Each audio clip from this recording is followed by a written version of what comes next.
Welcome. Come on. What's up? To Beyond the Basement, the complete Attack on Titan podcast. We are in Season 2, getting it done, getting work done. We're on Episode 2, technically Episode 27. In other words. So you will... We're all wearing tutus right now. Yes, tutus. You will hear more about this in the future, but I will eternally complain about the fact that, like, can we just... Like, why even have seasons, you know what I mean? If you're just going to name... If the numbers of the episodes are just 1 through, 47 or whatever the episodes are. Well, this episode is 27, right? Yeah. So, why bother? I don't know. Anyway, this is Season 2, Episode 2, otherwise known as Episode 27. I will keep naming our podcast in the chronological order, so this is 27. All right, so... Episode 2 called I'm Home. This one's called I'm Home. And insert cry emoji. Quick recap here. Sasha, this is basically Sasha's gosh. episode. And Sasha's episode is legit because she's hilarious, but we've seen her do some, like, pretty legit stuff, and we kind of... This episode gives us a little hint, I love how they do this. I'm already getting into the commentary, and I'm supposed to be doing the recap, but I have to mention, I love how in this show, they move the story forward in significant ways while revealing deep things about individual characters to you. Simultaneously. Yeah, they're doing both at the same time. Yeah. It's an incredible storytelling. Yeah, they don't have to waste a bunch of time just going into the backstory for forever. It has nothing to do with the current. They're actually intermixing them very well. Yeah. Yeah, they're moving the current events, and you're learning new information while going into the getting past. like flashbacks and learning more about characters. Anyway, so this episode starts out with, current moment. You'll remember episode 1 is kind of more like, it spends more time in like episode 1 is almost itself an entire flashback, because episode 1 is what's happening elsewhere while Aaron is fighting Annie in the city, basically. Episode 1, season 2. Yeah. Okay.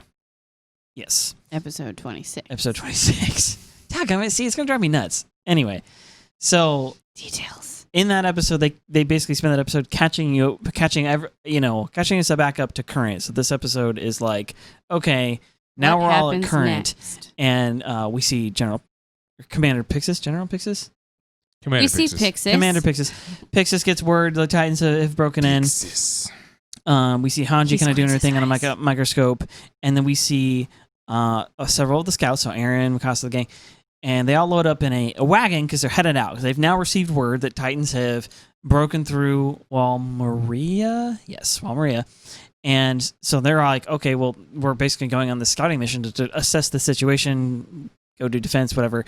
And so we get this oddball wagon of injured Levi, Pastor Nick, who seemed to know things about Titans being inside the walls, but didn't say anything for however long he was alive. Who knows how that works. Hanji, who's creepy Hanji, insane and awesome. Aaron, who can transform into a Titan. Armin, who's a genius. And Mikasa, who's the most naturally skilled warrior, basically. Anyway, it's an oddball wagon, so they kind of head out. We learn a little bit here. There's some interesting little factoids. We'll get into that. So then we get to the scouts that have been sent out. You remember last episode, the scouts have been sent out to go warn other the villages and different towns and stuff that are in the area. These are the scouts that were being held. So they have no gear. They have no ODM gear. All they've got are horses. But they've got what they got. And they're like, okay, we have to go tell people the wall's broken. So they obviously send someone to the interior, and they send people to different villages. And so fortunately, Conny and Sasha are both from the area, so they know kind of their way around. And so this episode mostly is Sasha heading back to her village. And so she rides in alone, intentionally. Sees the place is like all kind of beat up. She ends up saving a little girl from a really awkward Titan. We find out later the Titan is eating the little girl's mother, who's paralyzed. And then while this is going on, we get a nice little flashback to Sasha's past in this same village. It seems like, I feel like in this one, she's probably like just before she goes to cadets, maybe like a few years, something like that. 14, she looks, probably. Young adult. Because that's the age teenager. they have to be. So we get to see like her cool country dad talking and dropping his G's. He's like the Mark Twain of the show. Yeah, her Mark Twain dad. Samuel Clemens. And there you go. we kind of That's get to see some of her motivations and stuff there, and see a little bit of the reality of what's happening in the world of, in humanity that's not military, not scouts and stuff. Yeah. And yeah, so Sasha ends up saving this little girl. She sends her off down this trail. She fights this Titan with nothing but a bow and arrow. and wins. She doesn't kill it, but she does. Will. Yeah. What a boss. We get a little flashback to some cadets stuff, which is interesting. We'll get into that. And the episode ends with, basically Sasha saves this little girl, runs back into her father, and it ends with Conny and Reiner going back to Connie's village, and they actually find a really odd Titan. A Titan that can't move and that is stuck inside of a house. Its ribs are sticking out of its... Yeah. Yeah. Anyway, so that's the gist of this episode. We shall comment,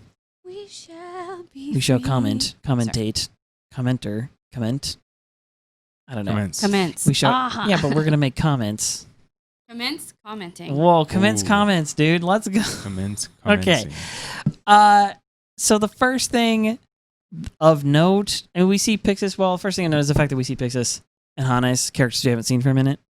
They're just reminding us these people still exist in this story. Yeah, which is cool because they're like the only valuable and good members of the garrison. Yeah, the rest when you of the say it that way. Yeah, kind of sucks. So. True. Hannes, remember, saved Aaron and Mikasa. Didn't have the strength to save his mom, but was able to save the kids. Yeah. We ran into him again. When was the second time? Is right after they were graduating. That's right. And he was like, I'm proud of you guys, Yeah, that's right. He runs into the top of the wall or whatever when they're like scouts. So Pixis, you remember, who's a boss. He's cool. But this next scene, we could talk about. I feel like we could just do an entire episode on like just this. This next one is Armin. We'll hit this more in spoilers, but the next one is Armin and Mikasa and Aaron together. And Armin's just the Three Musketeers. Comes out swinging and is like, why would Titans attack walls that have Titans in them? And what he's commenting on specifically is not the other times that the walls have been broken. He's talking about this time. Yeah, because they're all like, there's Titans inside the wall. Did they breach the wall? They think they breached the wall. Not because all the other times... Well, they already have breached wall rows, but Maria, but we think they've broken wall rows. Yeah. Right? Yes. Yeah. So, yes. So they think that because the scouts, as we remember, were taken to a remote area inside the inner walls, and they were kind of being watched. They're like basically prisoners. They don't know it. There wasn't any additional. They're prisoners to make sure there wasn't any additional traitors in their midst, right?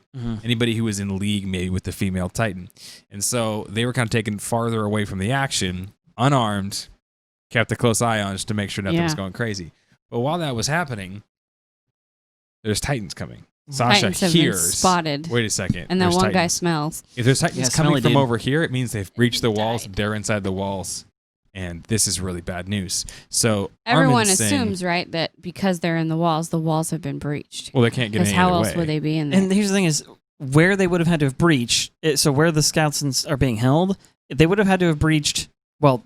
the wall. So we assume. They would have breached the wall, but the thing is they would have breached the actual wall, not the gates. Yeah, not the gates and not the alcoves. Not one of the alcoves. The actual wall. Which is where they've gone after in the past. Right. And so what Armin is saying is, in the past, the Titans, Colossal Titan kicked in a gate, Armored Titan bum rushed the second gate, and that's how the Titans got in. Right? We know the female Titan pulled all the other Titans in. They tried to do the same thing in, they did that in Shigashina. They tried to do the same thing in Trost. And this time, there's no alcove close to them. So that means Titans just busted straight through the wall. So that's confusing. And then Armin is like, why would they attack a wall if there's Titans in the wall? Well, he said, would Titans attack? Would Titans attack a wall with their own people with Titans inside them? And then Aaron's like, well, of course they would. They're stupid idiots. And he was like, no, they would attack anything. He said they did before. It's like, no, they attacked the gate before. Yeah.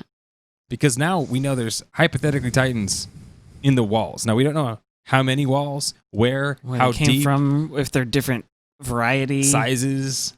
We don't know, but we know at least there's a Titan in the walls, if not many. And would Titans attack the wall? So far, they've only targeted the gates.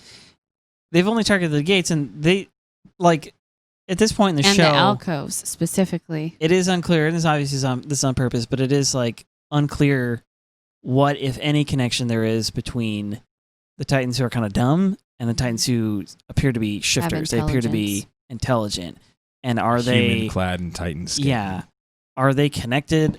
Like, are they in league? Are they connected? Like, are they of the same breed or variety? Like, there's clearly a difference, but what is it besides their intelligence? Seen the dumb Titans eat the female Titan. Right. Yes. So obviously... So even that, yeah, what the heck? They've That doesn't also make... attacked Aaron and ripped him apart. Right. So they there's clearly some go sort of after the enmity. shifters. Yeah, and they eat humans. So they just try to attack and eat anything that's moving alive. They don't eat animals, right? Mhm. So there's something about humans, right, that we know of. He says there's no gap or crevice in any of our walls. So interesting. So we No don't cracks. know how they were constructed. We can't reverse engineer them, basically. If you don't know how they're made, then you definitely don't know what they're made of. Which is, it's interesting to think. You got somebody like Hanji who's like a scientist, and you got at least some scientifically minded people in humanity here, and they don't know what the walls are made of, but that's not like a question like everybody ponders. Like, why? I just feel like that would be something I'd be looking into like right away. Like, okay, these aren't rocks. Okay, these are special rocks. Well, what kind of special rocks? Can we get more of the special rock? Well, and then you have Hanche off in the background looking through a microscope when everyone's trying to leave and panicking, and she's like, we'll get to that. Yeah. We'll get to that. and they're yelling later, at her, but- "You're insane! Would you just come?" There's some people who kind of pull the God of the Gaps theory, and they say, well, we The can't walls really are- explain it. The walls are a gift from God. They're divine. There's a whole cult that says the walls are divine. Yeah, that's They were true. given to us by God. They've been here since before any of us could remember. And we were even commenting in season 1 about how when that was that giant wall that was broken, they were like, we're never going to be able to fix that. Right. And it's like, wait, if you couldn't... You can't fix your own walls. If you What were can't you fix your doing? wall, how did you build the walls? Where'd they come from? And so that's a big cement pour. If that's yeah, it's a giant 100 years of no the biggest breaking down. cement frame of all time, like so much plywood. Like, what? How did you do this? Yeah, no, but yeah, kind of. It begs the question, and like, What is going on here? like it does make sense. And now that we're talking about this, is striking me just now that like the whole like cult wall. What am I trying to say? Wall cult. Wall cult. That reverse the words, Eric. The whole wall cult thing makes a lot of sense because that is kind of how it would go down. Like, supposing again a fictional show in which people behave like actual people. This is one of those things where there's a religious explanation for something that doesn't seem to have a scientific one, and especially in a case like this. Like, this is almost kind of like ancient Egypt style. I was totally thinking where they that. worship It makes like me think of the pyramids. And they're where like the sun gives life, and so then the sun itself is kind of like a god, is like worshipped as a god, and you get Ra or whatever. and then Right. Nile, same thing. Yeah, the river, right? The river provides for them, and in this way, it's like the walls protect them, and they can't explain the walls themselves in the same way that ancient Egyptians couldn't fully explain the sun or the Nile. So it's got to be... yeah, so it must be Divine. divine, essentially. You know, like it is a If it's perfectly beyond us, rational explanation of what humans would actually do in this situation, if you Yeah. ask me. So Ari makes another comment. You ready to have your mind blown? He says, what if the walls are all just hardened Titan skin? Because it must be pretty versatile. versatile stuff. He comments, which it really must be, because he comments on how Annie, right, is able to like embalm herself, like crystallize herself in it, and it's impenetrable apparently. And of course, she had to make herself look like a diamond. Like, okay, we get it, diva. Ready? Like, Shine bright like a diamond. Just can't Wow. not do it. like, okay, we get it, diva. You couldn't have just made yourself a block. You couldn't have made yourself a circle. You'd be Yeah, if it was a "Oh, I'm dude." so dramatic. I'm a diamond. I know, and it's like pointed at both ends, so you could just put it in a giant setting where it. That's what she wants. She wants to be put in a Titan-sized ring so she can be like a wedding. she could be A worn Titan as wedding. a gem. Yeah. Look at that. How many carats does that sucker? She acted like she 147. didn't care about anything, but really she just cared about the bling. It's really the truth. The other thing that's interesting is the fact that she's able to do her kind of Titan hardening thing. We've understand that there is some kind of ability that at least a shifting Titan like Annie has to harden parts of her skin or her flesh at specific points. Yeah. And On purpose. And not only that, she can encase herself in it. And when she encases herself in it, it's translucent. You can actually see through it. Yeah. The walls aren't see-through. Yeah. So is there like different varieties? Are they just dirty? You know, like Well, her hand wasn't see-through when she Also, made her. did it- exactly. Her hand wasn't see-through. So it wasn't see through, but the stuff on the outside seemed crystalline, and you could see the redness of her flesh beneath it, I think. My point is that what Armin is saying is this must be versatile stuff. Yeah. That's like an understatement. Like this must be like the material of a century. It's kind of interesting too that when she transformed into that whatever the heck it is, it almost seems like she was using her Titan body and Aaron's Titan body to do it, because it was like melting his skin off. Good point. And sucking it down towards where she was. The Titan skin. Was Something like- about the Titan skin Yeah. that was formed into something hard. And so Armin's like, I'm going to be a number 1 with a bullet here and just throw out some just dart-like possibilities that are Didn't going to Hanji blow say our something mind. similar? Not yet. Not In yet. the as I last say, episode? Yeah, it's not much of a spoiler, but there's more of this coming. Basically, there's going to be more chat about 'Cause I what the thought- walls are made of. I think it's the next one. Okay, so all right, so then we get a quick cut. We get cover to Hanji. She's looking through a microscope and she seems to make some discovery, which she doesn't vocalize just yet. Again, we'll get there. And this is where everybody starts to pack into the cart. They're like, Hanji, you have to leave now. We're supposed to leave 5 minutes ago. Levi's there. He's like, you're late.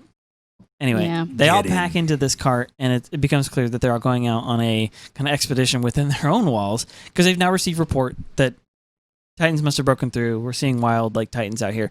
And keep in mind, remember what we saw last episode? The Beast Titan, the horses getting thrown, the fact that the Beast Titan was speaking. That Yeah. information Oh, wow. died with what's his name? With Mike? Mike. Was it? Yeah, I'm pretty sure, right? He's Mike, one of the smell guy, the nose guy. Yes. yeah, the nose guy. Mike. He's one of the Mhm. finest scouts. That information all Man, dies with he him. was So nobody else, cool.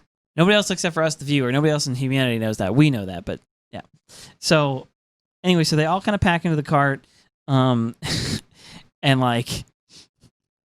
it's a very Along odd with gang. Pastor Nick, Yeah, along with Pastor Nick, which is super awkward. who's between Hanji and Levi. And Hanji even who says the comment this is a bit of an odd group, don't you think? I think Hanji is the one who says that. And Levi's like, no, actually this makes a lot of sense, which is an odd statement. But Erwin picked these three for a reason. Their Erwin. eyes are all flickering. If Erwin picked them, we know there's a reason that all these are together. And I like, if you can, to you 2,000 years in the future, one of our fans, somebody who's much more talented and skilled than any of us, maybe at some point we'll be able to do it, but to go back and just recut clips of this, freeze frame, and then just put the names of each character like a 80s sitcom, and then just Hanji, everywhere you go, Pastor Nick, hey, use a heart. And it's like a little, like the 80s sitcom of all of us, on the road together in the end, so recut recut this scene, all the odd to make bunch, it sound right? like Yeah. Full Pastor Nick, House. Hanji, Armin Mikasa, and just Aaron, make it an episode of Full House. Levi, and it's living together, oh, it's gonna be a crazy road, and then We're an odd group, aren't we? exactly, Erwin picked it, you guys, and episode 1 is oh, I bought this new scout uniform, but I accidentally spent too much money. What do I do? Tell Levi? No, don't tell Levi. Imagine an elaborate lie that'll somehow come out in the end. Every sitcom from the 90s, dude. Sorry, was that. kids. If you weren't around to see some of the epic things growing up, you missed it. All right. And then there will be. So anyway, they make a couple more interesting comments while they're in the cart. So the first question, of course, is okay. Why is Pastor Nick in the cart, Aaron? And then they're like, okay, why is he here? And they tell him oh yeah, he knew about the Titans in the walls. And Aaron flips out. It's like, you freaking what? And they're like, yeah, and he's not going to talk. And then Levi points a gun at him, and it's oh, there's more than one way to get a guy to talk. Let me tell you. Crippled Hanji's Levi. believe me, I've tried that. It doesn't work. Crippled Levi's still more use than anybody else. Just Well, whips a he gun even out, says he's I might be useless right now, but I can watch a guy. yeah. So hopefully we can get some information without blasting holes in anyone. And then I think Hanji says something along the lines of, we decided to bring him with us so he can see what a real Titan looks Yes. like and see if that changes his mind. The harsh reality. Okay, so this is where it gets important. This is where the interesting comment. So And then he sweats. why he's in the cart. Okay, go ahead. Before we jump into that, because that's a really great point, I want to jump into that deep. But Armin says something one more time as they're getting onto the on the carriage, and he says the whole time Titans were protecting us from Titans. Yes. Oh, yeah. That is profound, actually. What in the world? Because we've been raised on this show to know that Titans are monsters. Yes. And they However- kill and they eat, and they're the ultimate enemy. And they're now, and we thought they were just mindless zombies killing us all. But now we know they're not just mindless zombies. Some of them are intelligent. Mm-hmm. And they, for some reason, want to kill us inside the walls. Mm-hmm. And now we know that they are the walls. And some of them were protecting us from them. And now we know Aaron, he's got some power and he's fighting against the Titans. And remember, everyone said, a Titan fighting a Titan? That doesn't make any sense. What's going on? There's something going on here that's larger just than the narrative of bad guy, good guy, fight and survive. There's something deeper going on. And this is what Isayama is doing a really good job of, like, the whole time Titans were protecting us from Titans. Yeah. Everything I know is wrong. There's also an irony. Who actually is the enemy? Yeah. What do you think the enemy is? What is the enemy? So there's an irony in the fact that the civilization, humanity, is protected from Titans by Titans themselves, and potentially, if Armin's theory is correct, by like literal like Titan skin is the thing that's keeping them. It's been the only thing that's keeping them up until recently safe from Titans who want to eat them. And I'm not sure if he's trying to make any deeper points here, but like there's other instances in life where like you're protected by like the very thing that you hate. Now, I don't want to get, obviously there's like 1,000 political ramifications, so I don't want to go like too deep into that, but like you have to think, okay, I'm trying to think of a better example, like perhaps like from the show, but like there are certainly times when somebody you dislike, and it definitely happens in the show later, I don't want to spoil anything, but there's certainly a couple of times where somebody we can't. John is the decoy for Aaron, even though he hates his guts. Sure. There you go. Well, that's not. It's not the perfect one, but it doesn't. I'm gonna put a pin in this Aaron because hates Hannes, and Hannes saved his life. That's kind of true, but there's a specific example I can't get into that happens later in this season where a character that I personally dislike and that I think everyone should dislike saves some other characters, and even the motivation there I think is even poor. I mean, like this, you were being selfish even in your saving other people. You're such a bad person. So, but the saving, like somebody you hated, Annie is one of the people who kills one of the 5-meter Titans or whatever it is in the library. Yes, she does something good. Like somebody you hate, somebody you think is an enemy, or something you think is an enemy, is actually also serves at some point to be the thing. Here we go. Better example. All right, this is what I was trying. I was like, there's got to be something in history. The freaking World War II. The communists, like communist Russia, was a bad actor in World War II. Had it not been Hitler, it would have been Stalin. You know what I mean? Like Hitler just was the first one to be like, I'm the psychopath that's going to try and take over the world first. We had to ally ourselves. The Allied powers. We had to go along with Russia because that was the only shot to beat. Well, I mean, it was the best shot. Basically, it wasn't the only shot. It was the best shot to beat Nazi Germany, right? Because they had the land, they had Japan, they had the troops. They had we had to do it, right? They were essentially an active enemy. Yet, enemy is my friend, right? Like, that's kind of what it becomes. But somebody and something, like a system that we stood against and, whatever, for the entire rest of the Cold War, after the fact, like, something we hated was also something that came to our defense. And there's, like, this weird irony / moral, conflict happening inside of that, again, I don't know if he's trying to make that comment in the show, but whenever I think about it, I'm like, This is a sticky, this is a conversation. This is the kind of conversation you have with a philosopher if you could go back in time and be like, all right, tell me about the ethics of Titans in the walls. Anyway, good point. Other good point is the reason they're taking Nick out. He's got to see with his own eyes. They tried brute force. It didn't work. They tried hanging him off a wall. The old Batman, Spider-Man. They dangled somebody out for you. Where is she? I will drop you right now. Why do you want to kill me? Do it. But, I mean, Hanji, had him pretty scared, it looked like. I feel like I could have taken it a little farther personally, but she did a good job. He seemed really scared, and he was totally willing to die and not say anything, which we have no idea what his motivations are for not saying anything, because if it was any of, a rational thinking person, we're like, hey, as much intel as we can get saves as many lives as we can save. Let's win the war. And he's like, nah, I ain't saying nothing. How do you beat an enemy who's willing to die for the cause? Which I feel like I just accidentally summarized Armin's statement with the whole thing, which is you have to be willing to lay aside your humanity to rise above the monsters. Yeah. Well, you have to be willing to die too. That's really what it comes down to. In World War II, bringing out the Japanese kamikazes, and then the Germans, when they turn on the Russians, they invade Russia. Russia employs a slash and burn strategy. Yeah. It says, Scorched earth. Yeah. Scorched earth policy. Yeah. I will burn all of my own crops. I will poison all of the water. I will burn thousands of acres of my own land just so you don't get any of it.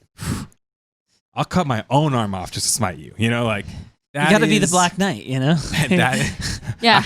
Your legs off. I'm gonna chop my own leg off and beat you to death with like it. this. That's hardcore. How are you gonna beat somebody like that? It's like reminds me of the Chiefs. It's insane. 2 years ago, Patrick Mahomes is like at quarterback, and he's a beast, and he's throwing these insane, crazy touchdown passes, and everyone's like, "Oh, how do you beat a good quarterback? You sack him. That's how you put him on their freaking butts. You put pressure on the quarterback, and they make bad decisions. That's how it's always worked." So everyone started blitzing Mahomes like crazy, right? It trying to pierce through. through. And Mahomes would scramble, and then Mahomes would like throw a left-handed like far touchdown pass, and everyone was like, "Wait a second!" And then it was somewhere through week 7. It's not still, but somewhere through week 7, they pulled up the stats. He was better under pressure than he was when you just let him stand there. Yeah. How do you beat a guy who's better when you're beating him than he is when you just don't touch him? That doesn't make any sense at all. But that's kind of how it is right now. He's going to be one of the greats.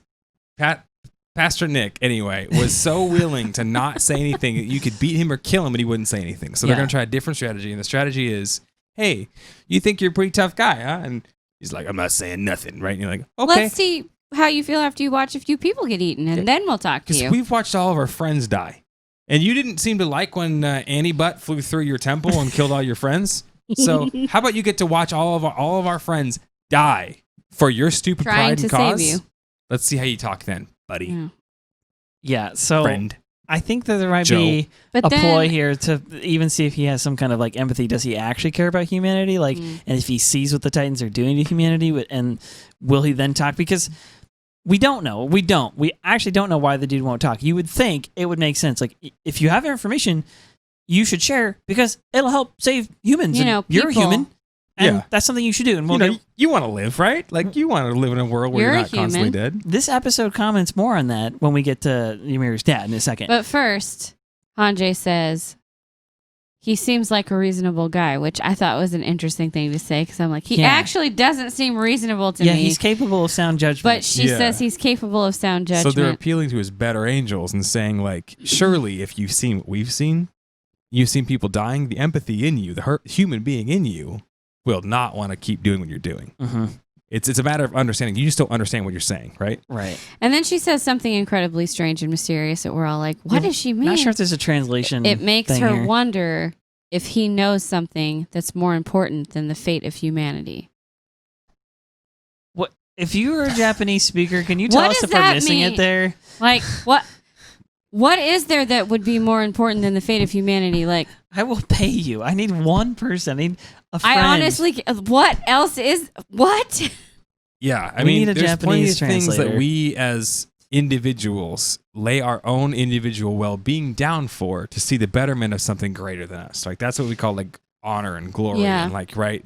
But here we're talking about everybody. Mm-hmm.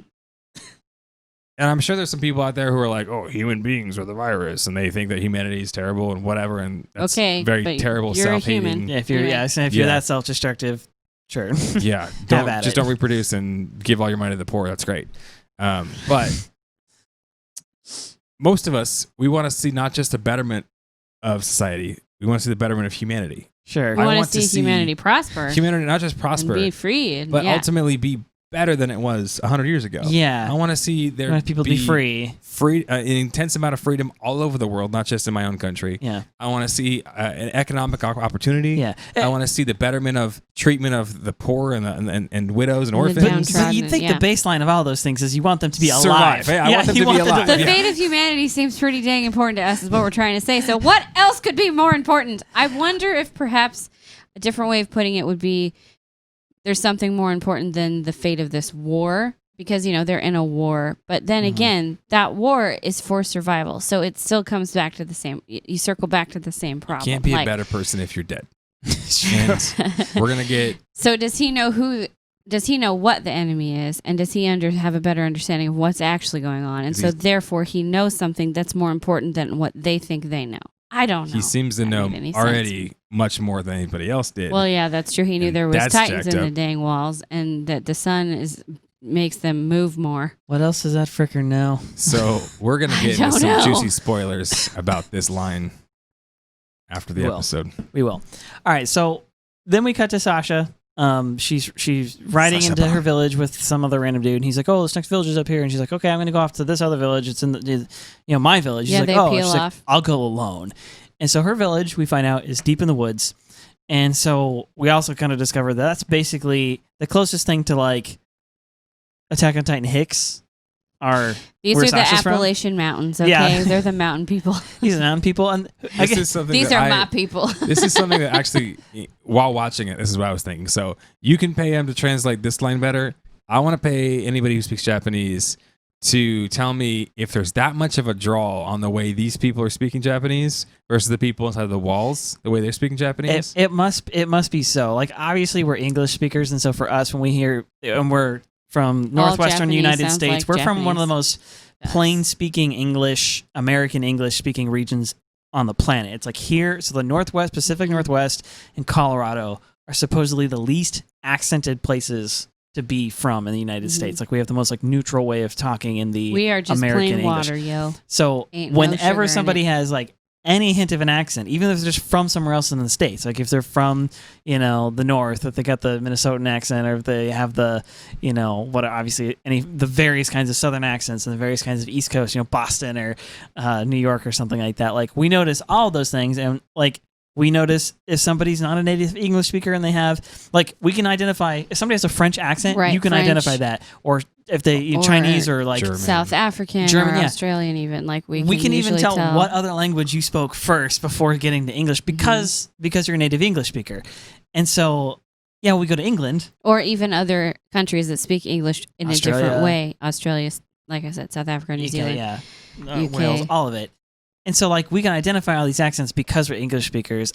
I know it's true for Spanish speakers because I went to Spain with Spanish speakers from Mexico, and they were like, "Oh yeah, it's the similar thing." They almost speak with a more like European, British accent version of, because they're from Spain. They speak Spanish as opposed to from Central I could America. detect a little bit in this Japanese that's a little bit different. But is it that different? I couldn't tell that it was that different, to be honest. So I'm sure that anybody who speaks Japanese was like, "Oh, clearly this is way different."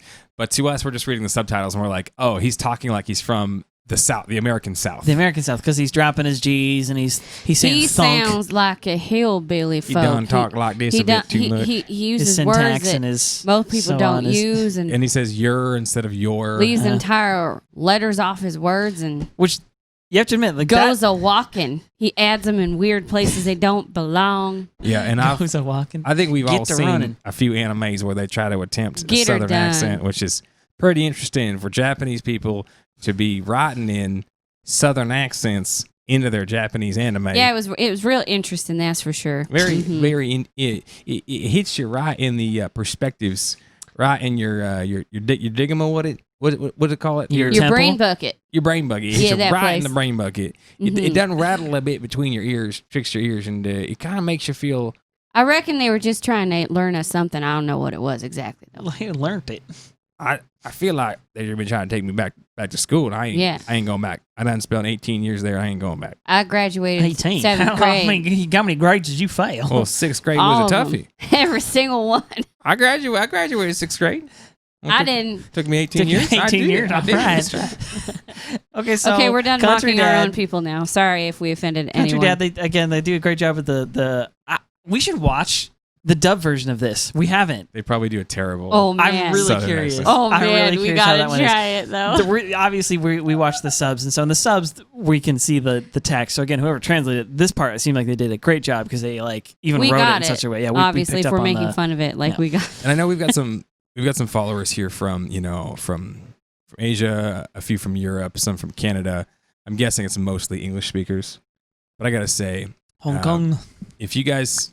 If you're not a native English speaker, I would like to know your opinion on all of this. But I think it's funny because, like Eric said, like we're from the Northwest, we have a pretty chill baseline accent in terms of English. Yeah. So I feel like we're very versatile. So I worked in customer We're service. like Titan skin. And I can, yeah, we're like Titan skin. So I worked in customer service. So I serviced all manner of people from different accents. And out of everybody, I felt like I was the best able to like translate from this one to this one and kind of relay what was going on.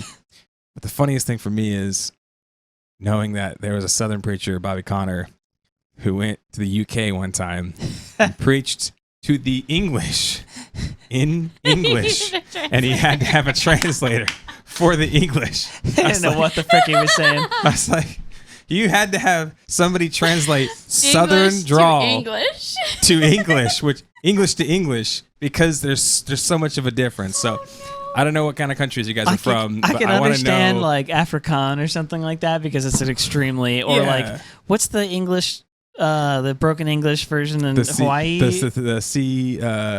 Oh yeah. Is it, there's a name for it. It's pigeon or something like that. Yeah, something. Like I can understand that, but just none of that was happening there. It's just a straight up like you have a Southern accent and you say things like country people would say. So for our friends in the Philippines, like is there like a Southern Philippine accent and like a Northern Philippine accent? For our friends in the UK, like I know there's a lot of different like dialects. You get like your like people London seem town. In UK, I was gonna say people in the UK seem to know like like where in London you're even from, and it's almost like New York. Like if you're from Long Island, you know you have a certain way of like saying it versus Manhattan or something. Yeah, we digress because we need to continue. Okay, yeah, forward. sorry.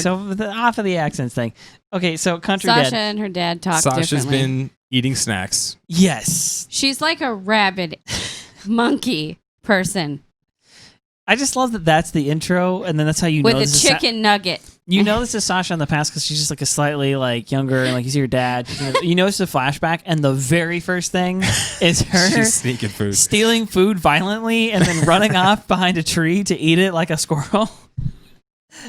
It's beautiful. She like kicks her own father in the jaw to eat some food, and then grabs the food, and he's like, while we're saving that for salivating winter. heavily and screaming like a banshee. Is Sasha the most relatable And person? then he is Easily. like, "This ain't worth the fight," and lets her go. So they get into this conversation about food. Actually, it kind of starts with that. Well, he's telling her, "We need to save that for winter." We need and to save she's that like, for winter. Well, they get into this conversation where they start to discuss. So we could our first hint as to when this is taking place, and it's pretty clear from the conversation that this flashback is after the first wall has come down and before Sasha joins the cadets. And we know that because the father comments and he says to her, listen, like, have you thought about why we've got more people? Because they're out, in the sticks. But he's like, have you thought about why we have more people around here? Have you thought about why all this stuff? And she's like, hunting's getting hard around here. Food and game are scarce. Mm-hmm. Resources are getting low. She's like, yeah, because, basically. She's like, yeah, that's why I'm hungry, because there's more people. So I'm hungry because people are showing up. Yeah, there's not enough food around here. And so the whole point is that, like, they had an entire, again, like, I have to imagine the largest size of territory has been fully lost, right? So in terms of land mass would be this outermost circle, right? That's going to be the biggest wall, and it's going to have the most acreage in there. And so everybody who lived in there is now retreating into this inner wall, and so things are just going to get more crowded, period.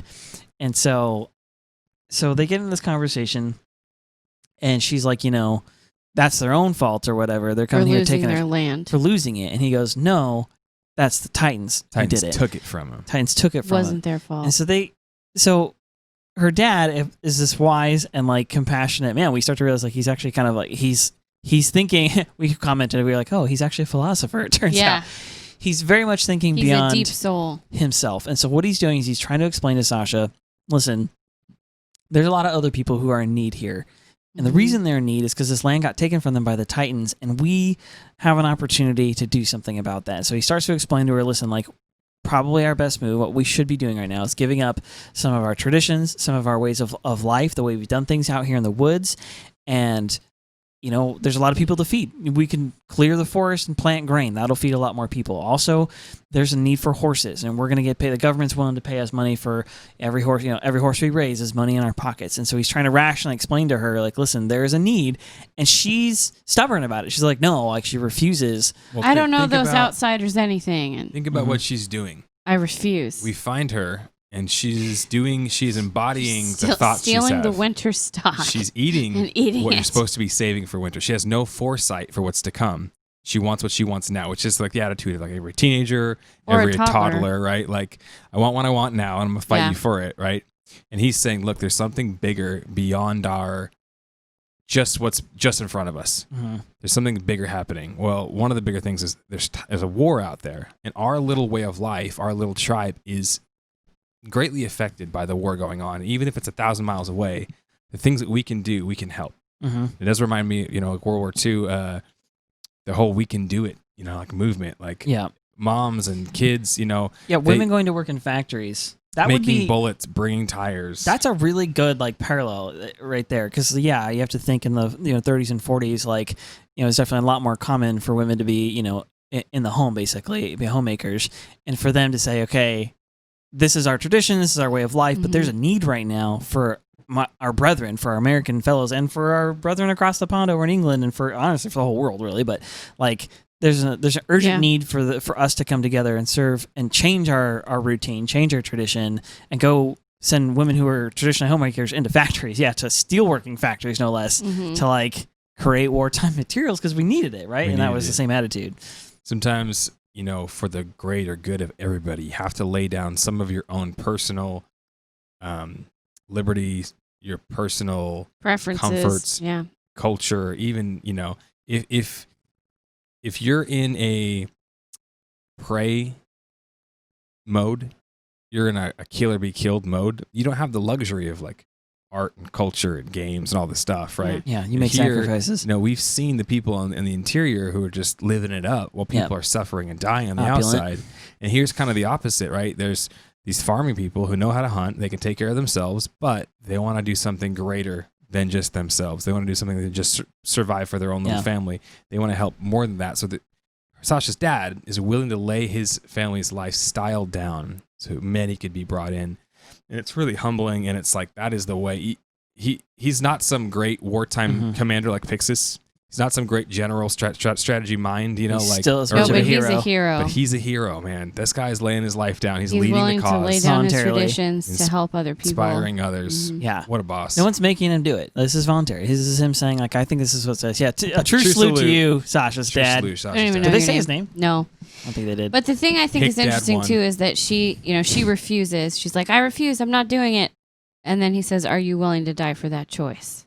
And that kind of shocks her a little bit. We're all part of the same world. Yeah. We're all pack and he says, animals. if that's your attitude, when you need help, you can't go running to other people. Yeah. If you're not there for them now, they won't be there for you then. I'll be there for you. Sorry. It's kind of the golden rule, right? Do unto others as you have them do unto you. And so how can you expect others to be there for you if you're choosing now to not be there for others? We need to be not just the change we wish to see, but we also need to be there, rise above what we just want to help others in need in that time, right? Lay your life down for the greater good to help others. And it's a beautiful thing. That is like the best of humanity. Yeah. It's when people come together. Oh, sorry. Just when people come together to help others. Like we see right now in our current culture, everyone's so polarized. There's like so much infighting going on. There's terrible riots. There's people getting hurt left and right. And there's all these lines being drawn. But if you go back to things like 9/11, you go back to things like hurricanes, right? The flooding in Louisiana, that's where we don't see these lines anymore. We don't see left or right. We don't see black or white. We don't see any of these things. What we see is humans coming together to help humans. Yeah. That's like the most beautiful thing. We're pack animals, is what he says. So like ultimately we want to kind of go graze ourselves. When things get tough, got to come back to the pack because that's where we come together. Sorry, go ahead. I want you to. I was just going to say, I think it's worth mentioning that when you're living your life and you're just kind of going through your routine, in your ignorance, you don't really think about other people. But when something comes into your life and interrupts you, and you have a choice then to be aware of others or to turn a blind eye, and that's the choice that Sasha has here. Yeah. She's being forced to reckon that there are other people in need around her, and she either can be aware of those other people and be compassionate like her dad is saying, or turn away. And that's the choice that she has to make. Yeah. And these flashbacks really serve, to show us characters' motivation. Why do they do the things that they do? Why is she even in the Scouts? Right? Yeah, which is it is an interesting question. Not only does she make it through the scout, like make it through cadets, she doesn't phase out. You know, you'd think she would. It's just, all she cares about is food. She's the top 10. She's in the top. She's 10. top 10. She's actually very skilled. We see her do some pretty sweet moves in the ODM gear and actually like get some Titan kills and so on. And even though she's scared out of her mind the whole time, she's not only she joined the cadets, crying. she joins the scouts and then finishes top 10 and doesn't go to the MPs and joins the scout. Like we see somebody who's making a lot of these selfless decisions and not and you know she's doing it right now. She's going to this village unarmed essentially. She's super brave. Yeah, she absolutely is. So she's a really interesting character because you have this. She's like comic relief, but then you kind of get to like know her a little bit. And you're like, wow, it's like getting to know that like the class clown kid, and you kind of get to know him, and you're like, oh, actually, wow, like you have a soul. Yeah, you have a soul. Awesome. You're like a decent guy, and so that's what's happening here is full circle character arc. Yeah, as we're seeing the character arc, and we're seeing why it's because she had a dad. Which praise God for dads. She had a good dad. She had who a loved dad her. that didn't suck. He didn't suck. He taught her well. He taught her hard lessons. He said things, that may have been difficult. And he taught her more important things than just be polite or, be kind to people. But or get what you can get, care for only yourself, go to the MPs so you can have a good life. Like, no. Make sacrifices, love other people's. If you're there for them, they're there for you. Like, yeah, the golden rule stuff.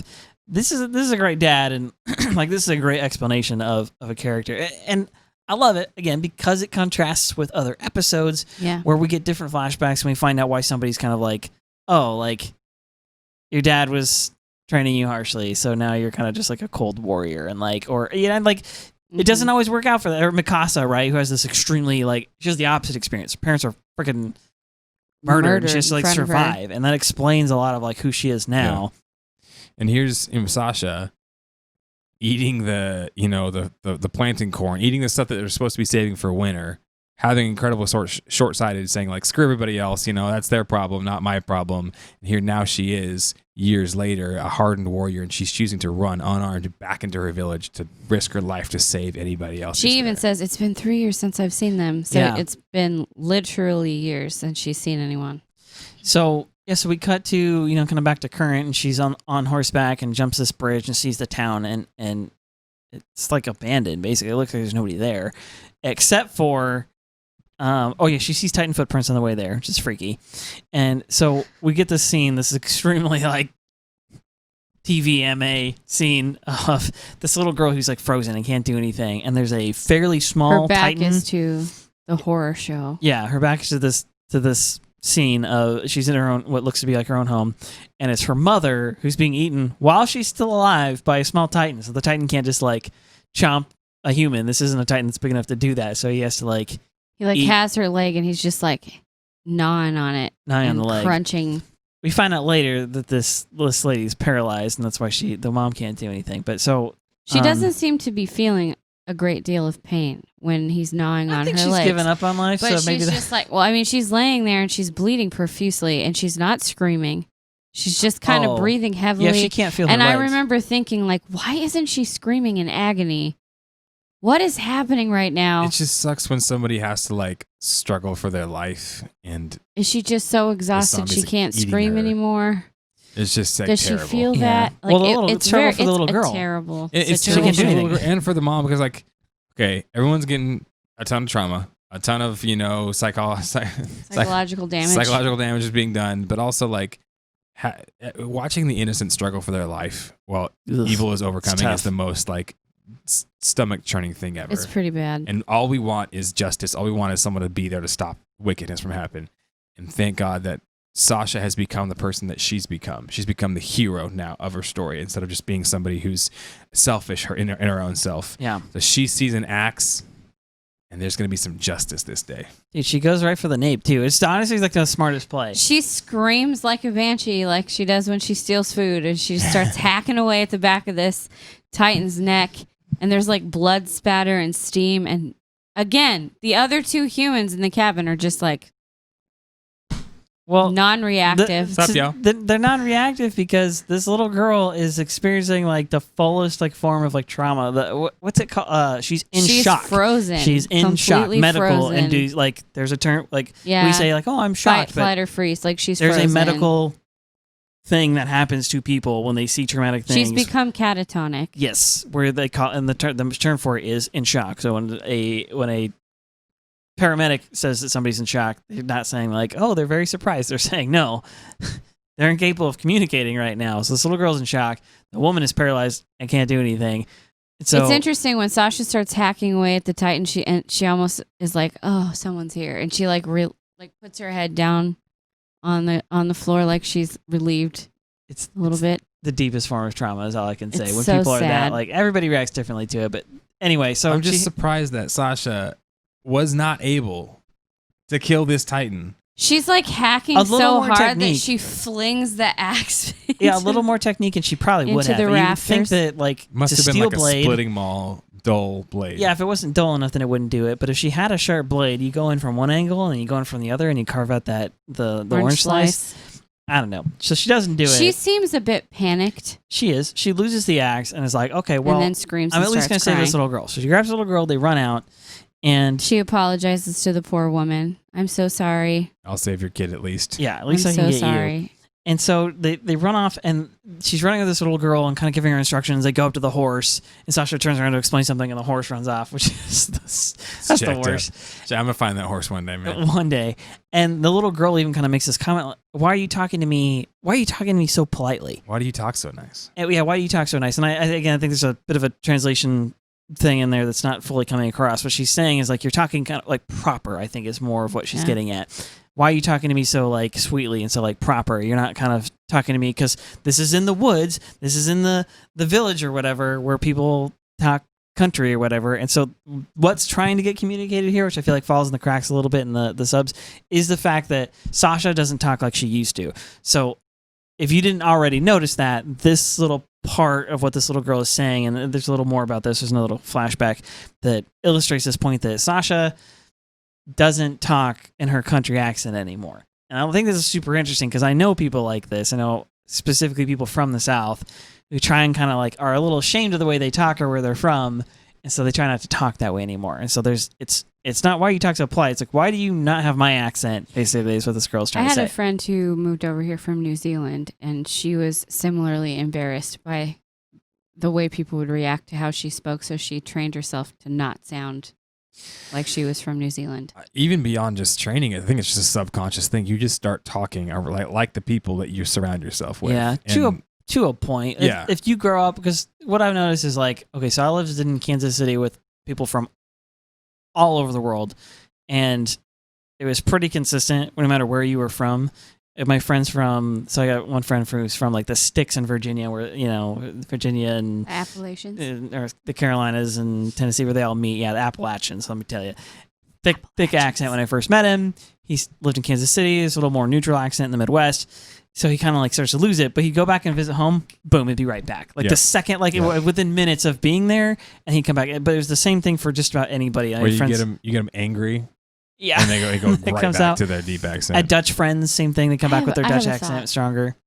I wonder if this would be something similar to, for some reason, I just thought of My Fair Lady, where Eliza Doolittle, she's speaking with that thick, heavy accent, but she's not speaking the Queen's English. Yeah. I'm wondering if it's something like that.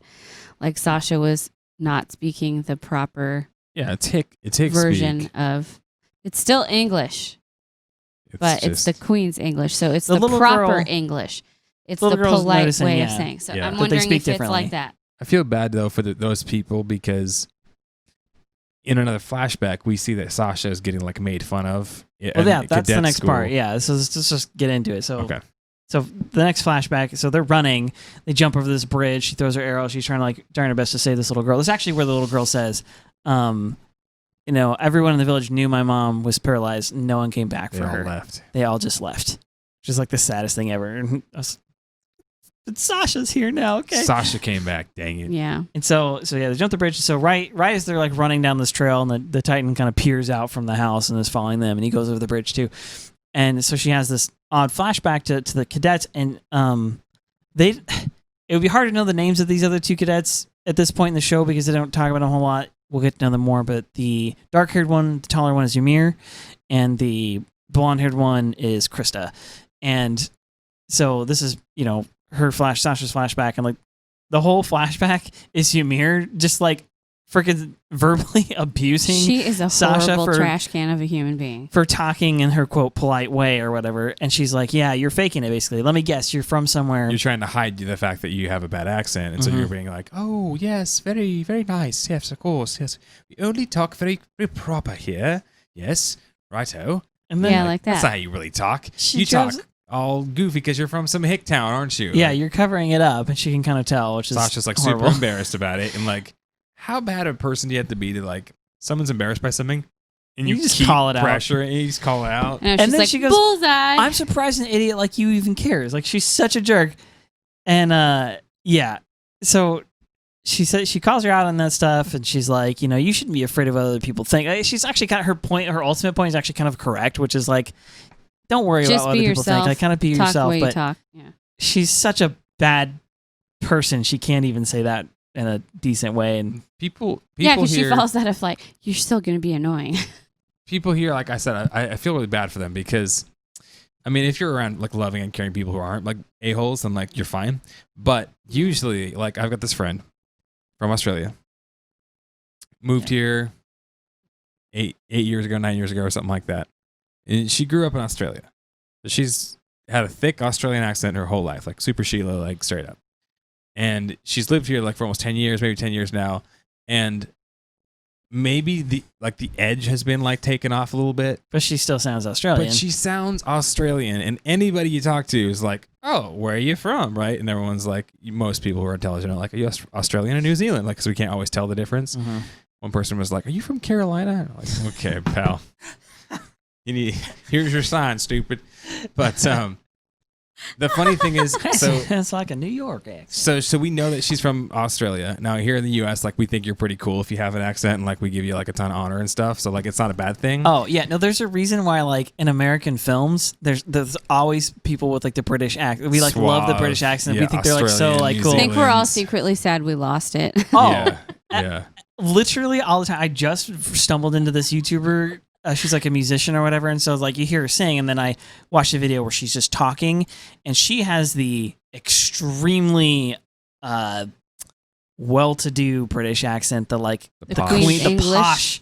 I don't know what location or whatever that is, but like she fully enunciates all her words. She speaks at the correct pace and uses like like I'm like fat. I almost am missing what she's saying because I'm so fascinated by By the way how she's she saying speaks. it. And I'm like, why did I talk like a freaking loser, dude. So my point was like my friend went back to Australia and like saw a bunch of like her family and stuff, and they're all like, "Oh, you talk like an American now," and I'm like. So she's got like the worst of both worlds because like we think like, oh, you speak with an accent. She goes back to her own people. They're like, you don't even talk like us. Like, who is she? Like, I think, you know, like, so like Where does she belong in these the world people now? who are in the middle, God bless you. We appreciate you. And it's okay to not talk like everybody else. Yeah. No, just rock it, dude. Just roll with it, and like That's what Krista says to Sasha. yeah, she says I kind of like her. You know, I happen to like Sasha. There's nothing wrong with how she Sasha talks. is who she is, and she speaks Yeah, the way she and wants to, and not her words are everybody's- perfectly valuable. She Shut your turns to me face and mirrors hole, like, not you everybody's mirror. as sensitive as you are, which I would have used stronger language myself. But anyway, yeah, seriously, there's this thing in life and in humanity. We've already gone on so many bunny trails. But what's one more? But in life, especially when you're young, and like everybody stands out for one reason or another. You're just going to. You're gonna have things about you that are kind of normal, and you're gonna have things about you that are kind of like not so normal. And depending on who you are, some of those things are gonna be really obvious. The way you talk, for instance. Some of those things are gonna be less obvious. Like, I don't know. Certain people have like disabilities that, like people who like a night blindness type of thing. Like they can't drive a car after dark because they can't. Like that's something They that's less actually visible. can't see. But when it comes up, it really comes up, and you feel like, you know, awkward and out of place or something like that. Or you have an asthma attack and nobody knew you had asthma, but you're out on a freaking beach trip, and like it, right? There's going to be reasons for. There's always reasons for us to feel like we don't fit in, and our reaction is to be insecure about it, and to feel pain over it, right? And everybody reacts to that pain differently. Some people lash out and are harsh about it, like, "Hey, don't criticize me." Other people just do their best, like Sasha, just to hide it generally. But like that's what insecurity does. Is insecurity is a wound, and we all carry it in various ways. But this whole like I don't fit in thing, or I don't talk right, or I don't look right, or whatever it is, like that happens to everybody. overcoming that is most people's like entire life journey. So it doesn't happen in a day, but it does start with number one, like people noticing that something's out of place. This is my favorite example. So somebody like, we live in the Northwest and we live in Portland, and people are choose odd hair colors pretty frequently, and this always drives me nuts. Like, okay, you have a mohawk, it's bright green, and you have like 12 piercings in your face and neck tattoos, and you're wondering why so-and-so, like somebody, you're walking to this, at the park, and so-and-so kind of looks at you, and they're like, what? Take a picture, it lasts longer. And they get all upset because I'm like, you have a bright green mohawk. You are getting exactly what you wanted. You wanted people to look and notice your unique haircut, and so now they're looking. Don't effing be mad about it. It drives me nuts. But that's something you can, then that's the scenario, is that's something you can help. But what I'm talking about is there's lots of scenarios where like you can't help it, and people notice. People noticing doesn't make your thing negative. Whatever it is, just because people notice because it's out of the ordinary, whether it's your accent or the way you look or something like that, people noticing is not reason for you to be mad at them. They're just noticing. They're just humans. You would do it too. You do it too. Everybody notices things that are out of the ordinary when they are out of the ordinary. They just do. People making bad comments about it is also going to happen. Guaranteed. It will happen. You're going to get Ymirs who are going to freaking tell you that you're like the dumbest thing ever because you are know, different. In my case, because I went to church or whatever. Like they're going to do that. It's going to come. The key to overcoming it is A, being cool with it, like enjoying it, loving it, and B, is finding it, like, you have to find a way to not be pissed at everybody who notices and not be pissed at everybody who criticizes, because it will come. It's going to come. If you live with those people's voices in your head, you live in a prison. Yeah. That is the opposite of freedom. And Sasha, in this moment, in this show, is getting out of the prison, because she's like, no, like, those comments aren't who I am. That's not what defines me. What defines me is what my dad, the morals and the virtues and the stuff that my dad put in me as a young woman, and I'm living those out right now. I'm making sacrifices. I'm fighting for the weak right now. What I believe and what I choose, that's going to define you. That's what makes me who I am, not my accent. And then that's when she freaking turns, and Sasha has this moment after her flashback where she like sends the little girl on her way. She's like, hey, run down this trail. I don't know when there will be somebody there. I don't know when you're going to find it, but just keep running. Like, don't give up. They'll be there. They may not be there right away, but just keep running. And she turns on a dime. She freaking pulls out her bow and her arrow, which she knows how to hunt, right? Like, oh, we should just like, her hunting days are over. They had to give up the tradition, but it turns out, there's a bow and arrow. She happens to know how to use that extremely well because this was how she grew up. And she turns to fight and like lives out her destiny. Misses a few shots, hits one in the eye. Well, the first one she shoots right into his throat. Yeah, she hits, but she realizes like, oh, I have to hit him in the eye. So she goes then for another shot and hits it in the eye, and then she's down to her last arrow, and she's like, okay, if I miss, we don't escape. If I miss, and she's just like, she stops overthinking it. This is like the moment we're all looking for in our lives. She stops overthinking. She stops, with the insecurity, like pulls the arrow as like a knife out of and the quiver, jumps and freaking stabs this thing in the eye, like guarantee that she doesn't miss and like makes her escape.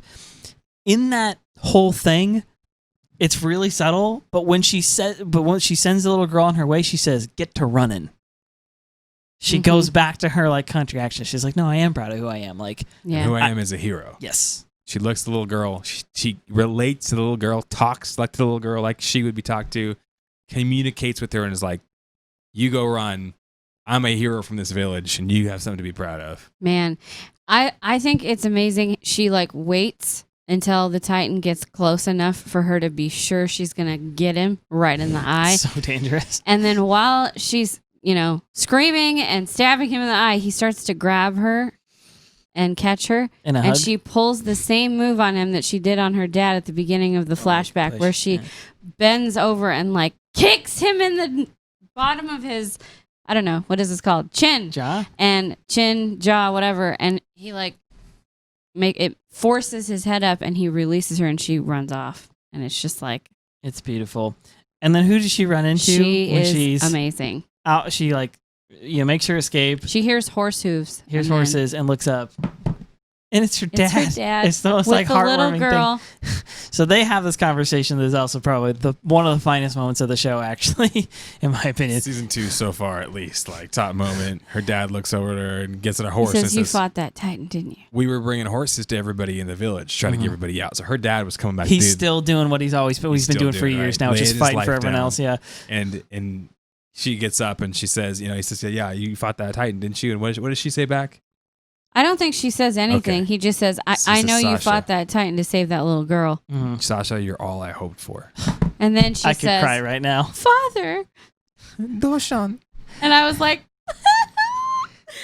how could you what greater moment can you have as a person to have like a righteous dad look at you and say like You're everything. all like you've I could have hoped for. And you put aside your selfishness.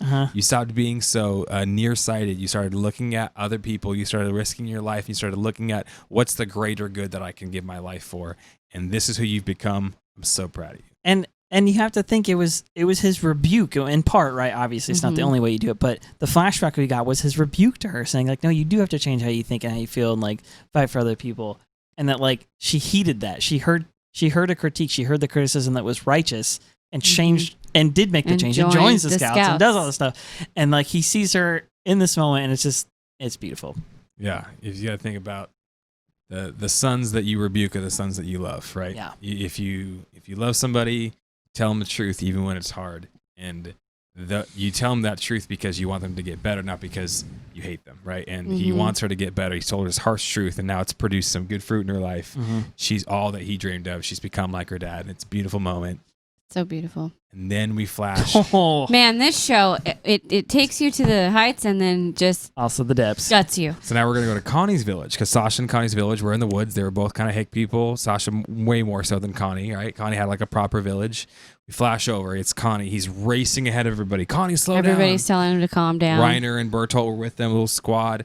Connie's running it. And as he rounds the corner to see his village, we see that there is utter destruction. Almost all of these all buildings the houses are obliterated. And there's nobody there. Destroyed. There's no bodies, It's mind empty. you. So keep that in mind. So Connie screams out, and he's like, "Oh no, am I too late?" Well, he's like, it's Connie, I'm back. Yeah. Oh, that part's heart wrenching too, because he sees his village just like destroyed. And his He's like, voice just "Hello, echoes off like the ruined anyone? buildings. It's me, it's Connie, I'm back." He's been gone for like years in the scouts, and like, oh gosh, And everybody in his village said he wasn't going to amount to anything, and then he graduates in the top 10, and he was looking forward to going home and showing them all, like, yeah, I've be become proud somebody. Wings of of me, freedom. I'm awesome. So he rides. He doesn't see anybody. So he freaks out, and he thinks immediately, like Aaron thought, my house. My house, yeah. My house. So he starts to ride towards his house, and in his mind, we see his dad, flashing his dad. We see his mom, and we see his two little sisters. I think it's a little brother and a little Yeah. sister. Sonny and Martin. Yeah. And he says, everything we've Please always be wanted. okay. Exactly what Aaron said when he first thought about his mom. Please be okay. And as he's kind of closing his eyes, thinking about those things, the horse pulls up short because guess what? There is a Titan where his house used to be. A Titan is like laying on his house. And he looks up with these giant eyes into these giant eyes of these Titans, laying backwards, looking at him. And he just loses his mind. And then is it Reiner that pulls up and goes, Connie, whoa, and pulls him back. And then one of the other people with him says, I'm going to scout around. And then this blonde guy, I don't know who he is. I don't remember what his name is. It looks like the commander of it. He's the guy who's in charge because he's the only one in uniform. He says, how did that thing Yeah, he's like, what is going on? And it's like, not with those legs. That thing can't even move. Yeah. And we see these malformed arms, these malformed legs. The arms are super tiny. The legs are super thin. Out. The body seems too big for the legs. Yeah, there's like ribs sticking out of it that aren't inside. Incapable, disproportionate Titan, and it obviously cannot move, which begs the question, how did it get there? What is even if it didn't happening? Run in was it thrown through a break in the wall? Like, what the frick happened? Well, I mean, we did see the Beast Titan throw a horse, but that still begs the question, like, if it can't walk. No, and they don't know that. And also, how did it get Titans, they come in all shapes and sizes. Some of them seem to be these abnormal that can run really fast and do kind of these crazy movements, jump, leap, like almost like animals. Swirl. Some of them are like short and fat. Some of them are tall and skinny. Some of them have hair. Some have really large heads. there's just all the gamut. And now we've seen some that are even so much so that they are able to even be Don't useful function. to anything. They're like, Titans come in all varieties, all shapes and sizes. my It's mom very always confusing. said, life is like Attack on Titan. Oh, I have a song I have to You never sing know and what you're going to spoilers. get. And then to be continued. All right. So that's the end of the episode here. We're going to leave it there. We're going to get into the spoilers really quick. Thank you for your time. Thanks for listening. Really hope you're enjoying the show. If you are, you can find us over on YouTube where you can watch all the episodes. Then you can see my amazing son. Like, you can comment, which we would appreciate, especially comments. And if you don't want to do any of that, please shoot us an email. It's beyondthebasementpodcast@gmail.com. And curious what your thoughts are, your theories. If you, we seem to be getting a lot of people, which I kind of like this part. We got a lot of people who like notice stuff that we didn't, or like correct us in the comments. We're actually looking for that, so feel free. Thank you. And Facebook. Yes, we stream live. Facebook Sunday nights around 9 p.m. West Coast time.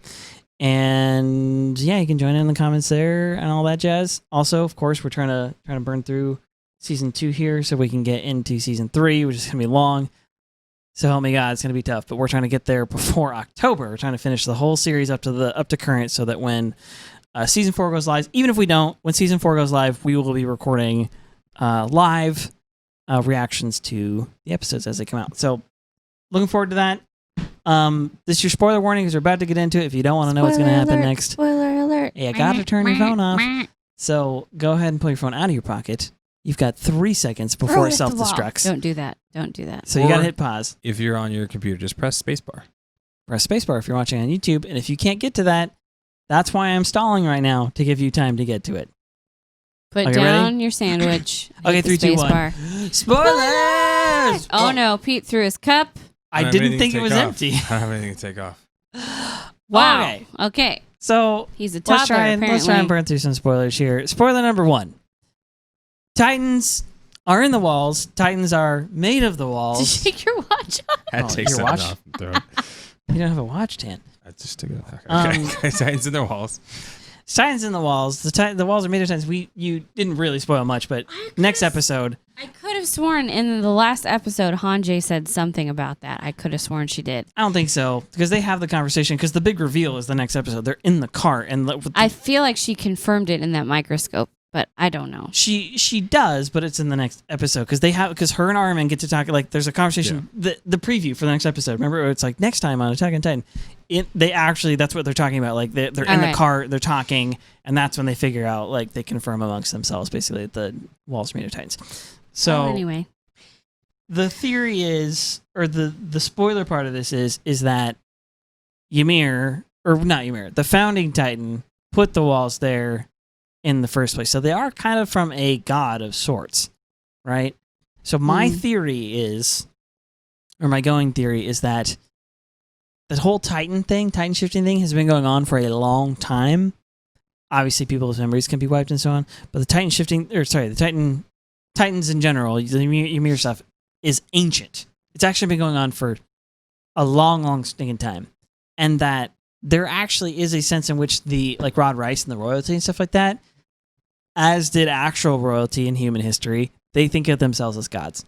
Like pharaohs of sorts. And that like the wall cult and stuff like that is basically defending royalty, and that's why they do seem to say Krista's the only one they'll listen to or talk to. Yeah, because she's So royalty. how long do you think some people came with the founding Titan from the wall cult in Marley and came to paradise, and you think they've been around for longer than 100 years? Because wherever, basically, yeah. Okay. And my theory is that like even the founding Titan coming out and creating, but basically like the Ymir story is ancient, like thousands of years, and it's been going on for way longer. So we've seen shots of what Marley looks like. Yeah, and there would look like there was some walls similar. Yes. Do you think that there's wall cult people in Marley? There's some kind of religion. I think so, because never that's for Ymir. Ymir got captured and turned into Ymir, even though we don't even know. They like what worshipped real name her. is. They had some weird religion going on inside there, and then they were found trying out to, she wasn't royalty or something, and they punished her. Well, they just got caught and had to like throw somebody to the wolves. So we commented like in season 1, first watch through years ago, that the people in the wall cult looked like the same people who threw Ymir off the wall, or who worshipped Ymir back in Marley. We didn't know it was Marley at the time, but we thought that they were connected. And then we had all these theories. So we thought that maybe people in the wall cult would go in and out of the walls to different villages. Now, knowing what we know, it doesn't really seem that likely that someone could actually go from Paradise back to Marley. Not easily. Wall. There's probably no way, but is there some sort of connection there, some sort of weird shared religion? Well, that's what I'm saying. I think the religion. Perhaps. I think the religion is the fact that the religion exists in multiple cultures is what makes me, or that there is a religion at all, is what makes me think that this religion is a religion that essentially worships the royalty, the royal bloodline, as gods, and the fact that it exists at all makes me think that it goes back. And it seems like that religion hundreds. is illegal on the mainland, or whatever, however you want to say it, if they punished someone for practicing it. And that's how our Ymir ended up becoming a Titan, was because the cult that adopted her got caught, and so they had to give someone up to the authorities. It seems like they were doing it in secret. Interesting. Like it's illegal to worship those gods. Eldians. Yeah. And that's why the propaganda got spread about how Ymir was just this terrible thing. And she's a devil. And we don't really know the truth. Like, maybe she is a devil. Maybe she was the devil. Maybe Ymir's not a demon at all. Maybe the story itself is. I don't know. I've actually been saying this since we watched the episode season 3 where the big reveal and they tell the whole story of the founding of the Titans, how the Titans came to be and stuff. This whole time I'm like, okay, well, we think that's true, but what if that's not actually, like, what if that's not even the whole story? Is Isayama going to throw a swerve on us? Well, I just think that it's legend, but just because it's legend doesn't mean it's fact. It sure seems that way. I just said it seems. Let's see. Words are hard.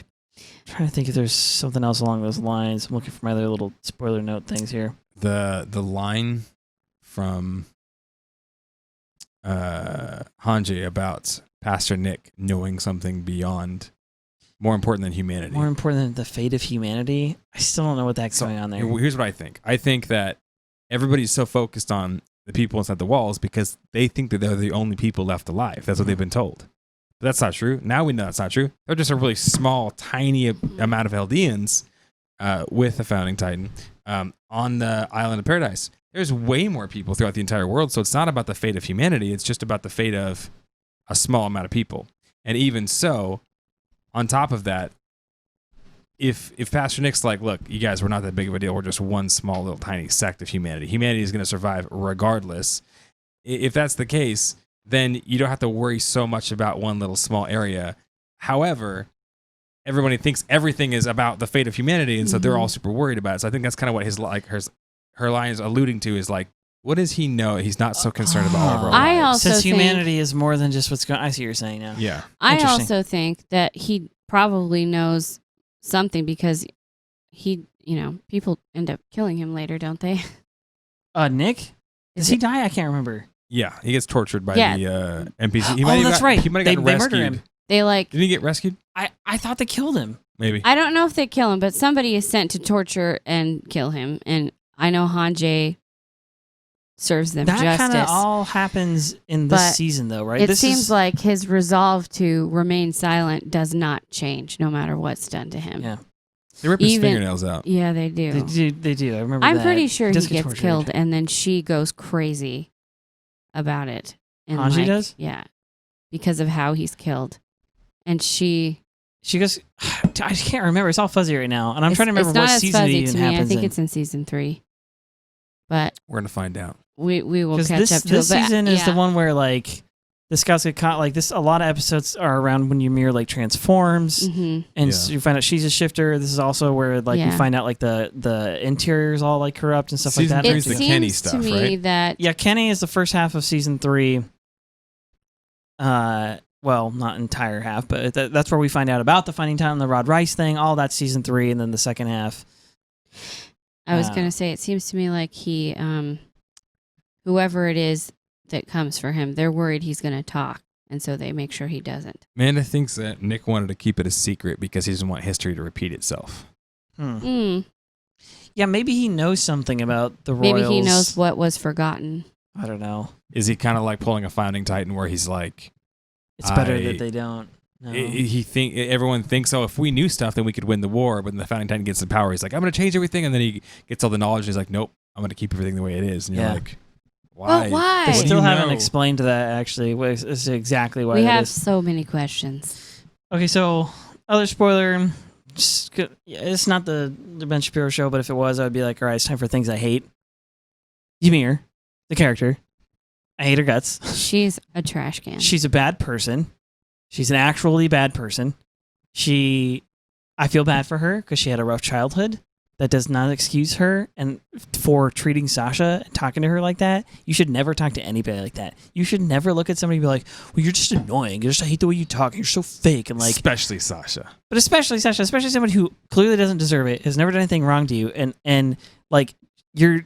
Sasha just laughs it off. Yeah, too. Sasha's She's like trying to do her best or whatever, and like the whole motivation for doing that is because you have some weird like lesbian romance for Krista. Like that's literally it. Like there's like this she's weird. jealous. She's jealous because So she's making Sasha Krista, like, look foolish. yeah, gave Sasha her food that one time in the cadets and like, all that stuff. And I'm like, Ymir, and this is what I was alluding to earlier in the episode, is like later when Ymir like transforms and she saves, who did she save? She saves, Jean, who's in the tower with him when it breaks and stuff like that. All of Reiner, them. Brian, Reiner, Bertel, Jean in Bertel. there. She saves a bunch of. Connie, Sasha. She saves a bunch of them Krista. by transforming and killing a bunch of the dumb titans as the tower is collapsing, and it's all heroic and stuff like It's that. the But squad.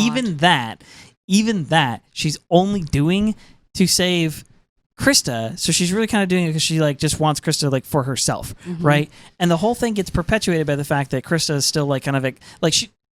Even the reason she hesitates to transform is because she doesn't want Krista to know that she's a Titan. She's like a Quasimodo thing and doesn't want Krista to like change the way she feels about her. And then the whole thing gets perpetuated by the fact that Krista's a nice person, is a decent person. Is like, no, we're still friends. Like I still love you or whatever after she finds out she's a Titan shifter. And then she tries to steal Krista away for herself. Like the whole storyline, I'm like, it seems fairly clear to us by the season 4 trailer that Ymir is her power. She's killed and her power's probably passed on to someone else. Praise God. I don't know how wicked this other guy is, but like, freaking Ymir. A little harsh. But anyway, It's possible that Ymir had some good motives in defending royalty because royalty is the only one who can do certain founding Titan things. Or she could just be selfish. We don't 100% know. I'm sure we'll find out a little bit more about the fate of Ymir, the one that we know at least. Yeah. You got any spoilers? no. Titans are humans. Yeah, I'm starting to wonder if like That's Connie's mom. I don't know, like did the walls grow? How did they do it? It's just They made them. They made them. They surrounded themselves with dumb Titans, and then the founding Titan ordered them all to harden up. Do their stuff. I don't know, man. Connie's mom, we noticed this. I think you mentioned it. Or one of you guys mentioned this. Has the same eyes as Connie. I remember from the first time through. They do that two was cuts. when I started wondering, like, They do a close up. Well, are the dumb Titans all people? Do they just change? Like, what happened? Because she looks like Connie. the second, I didn't think it because she looked like Connie. looks I like thought it Connie's because I was mom. like, okay, well, this Beast Titan just showed up. These Titans are running around, and this Titan, this is the fact that what they say. They're like, this Titan can't move. In other words, this Titan, How did and it then get here? and then the It next looks like episode it when just she talks to exploded him and into is the like, house. welcome home or whatever she says. I'm like, that's his mom. That's like somebody who knows. I'd missed this the first time, the eye thing, because they do the close up of her eyes and his eyes, and they look very similar, the same color and stuff.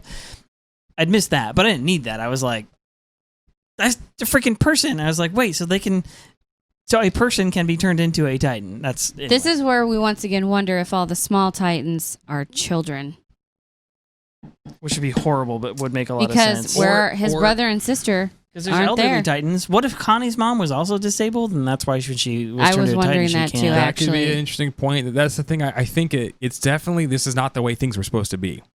You were never supposed to be a dumb Titan. No. Because you're so deformed and weird, and some people can talk and some people can't. Some people have certain uses of their faculties, some people can't. Some people don't have legs. Some people's heads are so big they crush themselves. Like, Also, you have to keep in mind some of the Titans could, again, supposing my theory is right, that like the Titan thing's been around for a long time. Some of those Titans could be, Ymir's out there for like 70 years. Yeah. Some of these Titans could be hundreds of years old. Yeah. You have a thought? Here, wait. Do you want to be on camera and share, or do you want to... Here, give her a mic. Our special guest, my wife, Becca, has a thought. Hello, podcast people. My thought is, you were talking about how different they look and how sometimes their heads are too big and sometimes their bodies can't hold themselves. When Rod Rice turns into the giant one, Yeah, he's malformed. he does lick it off the ground rather than having it injected. So I'm wondering if maybe the way they get the serum, maybe it isn't always How it's the same. administered. Maybe they just, I don't know. Maybe it affects their transformation. Or maybe it affects Yeah. them differently. Each person doesn't always Yeah, we're not sure receive how it. the Beast I don't know. Titan infected everybody. Whether he went room by room injecting a bunch of people, or he It just seems poisoned to the me well. like it all happened at the same time somehow. It seemed like they got all exploded out of their houses. Because as we've pointed out before, like if he did it one house at a time, the other people would have heard the commotion and run away. But it seems like all the houses are destroyed in a All the very houses are similar destroyed. fashion. And when you see Connie's mom, it's like she exploded inside of the house and blew the roof off of Yeah. it and then got stuck because How do you transform all of them at the same time? and a lot of the houses had holes, like something exploded inside and then just walked out. Every time we see somebody injected with the Titan fluid, it's all technology from years ago. It's all Yeah. old technology. Yeah. It is. I know this because when Ymir gets transformed, Mhm. it's old technology. 70 years. It was 70 years ago. When Aaron gets his shot from his dad, that's at least 5 years in the past. But the technology, like the Titan injection. fluid that he had, the injection that he has is from years ago when so we're talking like 20 years prior in total, right? Mhm. So like the injection thing he has is old. Is So at least you at think least the Perhaps there's a injection new method itself? technology. Of when how Rod to- Rice transforms, they have that needle sitting around. They just happen to have that. When he transforms again, that needle's been like protected, like it's basically just been sitting there for who knows, maybe the length of the life of the walls. And that's the same needle they used to inject Armin with to become the Yeah. same thing. So maybe there's a gas. And so what I'm saying Maybe. is that it's very possible the Marlians have come up with a more efficient way of turning people into Titans. Interesting. And you Good can theory. turn multiple people at once. Maybe you can snort it. He has to have done multiple people at once, but yeah, gas maybe. I don't know. It's interesting. You were saying that poison the well, but I'm like, well, then just have to wait for everyone to drink. And I don't know. All right. Anyway, Well, Yes, it's all very we want to confusing. hear your guys' theories. We want to hear your guys' comments. We want to see your guys' thumbs, preferably in the up position. And if you don't mind dropping us a like on YouTube, Facebook, and give us a 6-star review if it was possible. But 5 will work as well. Please and thank you. Also, we have a new logo as of this episode. I mean, if it's going to be retroactive, but this is the episode where the new logo went live. So We're very excited about merch is finally going to happen. It's coming. All right, It's guys. coming. We We'll love you. have new cups. We shall see you in the next episode. You need to go get your. All right, you can do imaginary cup. Pete! Thanks for joining us, friends. We're doing it. All right. Bye. Thanks again for watching and listening. If you're enjoying the show, you can leave us a 5-star review on Apple or Spotify. If you're really loving it and you want some extra cool content, you can join our Patreon page over at patreon.com/beyondthebasementpodcast. Check the show notes or our social media pages for links to some really rad Attack on Titan merch. All right, guys. See you next time.